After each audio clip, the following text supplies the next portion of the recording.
बगावत ममता बनर्जी के खिलाफ नहीं बल्कि पार्टी के भीतर ताकत के दूसरे केंद्र के खिलाफ है और इसी ने बंगाल की राजनीति में नया तूफान खड़ा कर दिया है। पश्चिम बंगाल की राजनीति में तृणमूल कांग्रेस के भीतर चल रहा सियासी संकट अब निर्णायक मोड़ पर पहुंचता दिखाई दे रहा है। पार्टी के 58 विधायकों ने विधानसभा अध्यक्ष को एक पत्र सौंपकर ऐसा कदम उठाया है जिसने बंगाल की राजनीति में भूचाल ला दिया है।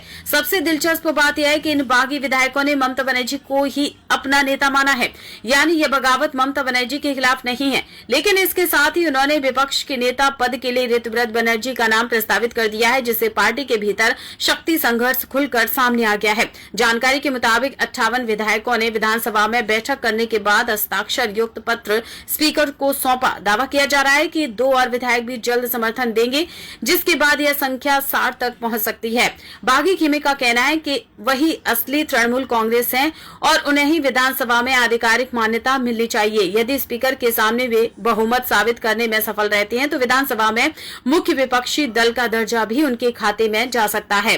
इस पत्र में रघुनाथगंज के विधायक और पूर्व मंत्री अखरुज्जामान के नाम को मुख्य सचेतक यानी चीफ व्हिप के लिए प्रस्तावित किया गया है। वहीं जावेद खान, शिवली साहा और संदीपन साहा को डिप्टी पदों के लिए प्रस्तावित किए जाने की खबर है। गौर करने वाली बात यह है कि ममता बनर्जी को हटाने या उनके नेतृत्व को चुनौती देने की कोई कोशिश नहीं की गई है, बल्कि पूरे घटनाक्रम से यह संदेश देने की कोशिश की गई है कि लड़ाई पार्टी के संस्थापक नेता से नहीं बल्कि संगठन के भीतर कुछ अन्य नेताओं की भूमिका को लेकर है। राजनीतिक विश्लेषकों का मानना है कि इस पूरे घटनाक्रम का केंद्र अभिषेक बनर्जी है। हाल के दिनों में कई बागी नेताओं ने प्रत्यक्ष या अप्रत्यक्ष रूप से अभिषेक बनर्जी की कार्यशैली और प्रभाव को लेकर सवाल उठाए हैं। खुद ऋतुव्रत बनर्जी भी पहले कह चुके हैं कि ममता बनर्जी ही उनकी नेता है और नई पार्टी बनाने की कोई योजना नहीं है। इससे साफ संकेत मिलता है कि बागी खेमा तृणमूल कांग्रेस पर अपना दावा बनाए रखना चाहता है, लेकिन संगठन के भीतर बदलाव की मांग कर रहा है। दिलचस्प बात यह भी है कि कुछ दिन पहले ममता बनर्जी ने खुद कहा था कि अगर अभिषेक को हटाया जाए तो कई लोग वापस लौट सकते हैं।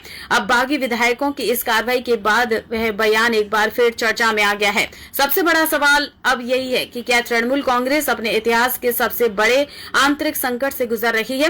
क्या पार्टी को बचाने के लिए नेतृत्व में बड़े फैसले लेने पड़ सकते हैं? और क्या यह बगावत केवल शुरुआत है या फिर बंगाल की राजनीति में किसी बड़े बदलाव का संकेत? फिलहाल सभी निगाहें विधानसभा अध्यक्ष के फैसले और ममता बनर्जी की अगली रणनीति पर टिकी हुई है, क्योंकि आने वाले दिन पश्चिम बंगाल की राजनीति की दिशा तय कर सकते हैं।